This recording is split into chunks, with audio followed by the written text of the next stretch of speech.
ఇప్పుడు మీకు ఇష్టమైన జెమినీ టీవీ సీరియల్స్ ని టీవీలో టెలికాస్ట్ అయిన వెంటనే సన్ నెక్స్ట్ లో మాత్రమే చూడండి. నీకోసమే బ్రతులాడు దాన్ని తీసుకొచ్చాను. నేను ఏదోటి స్పెషల్ గా తన కోసం చేస్తాను. నువ్వు కూడా శ్రావ్యని మాటల్లోకి దించు.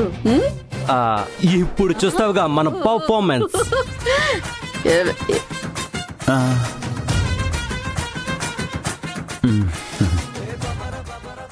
రామా. అత్తయ్య, నాకు పనుంది, నేను వెళ్ళాలి. 10 నిమిషాలు ఉంటానని మాట ఇచ్చావు కదమ్మా, ఇంకా అవ్వలేదు కదా. మొదటిసారి మా ఇంటికొచ్చావు, ఏమీ తినకుండా ఎలా వెళ్తావు? నీకిష్టమైన బాదం మిల్క్ షేక్ చేసి తీసుకొస్తాను. ఈలోగా నువ్వు మా అవినాష్ తో మాట్లాడుతూ ఉండు.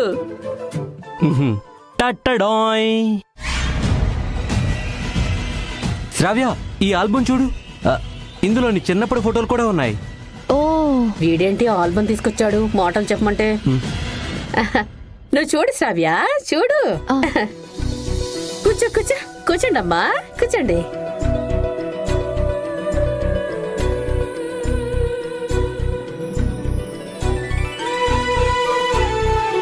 శృతి, మామ్, డాడ్, బాగుంది కదా? అత్తయ్య, ఇది ఏం పూజ? అది నిన్ను దత్తత తీసుకున్న పూజమ్మా.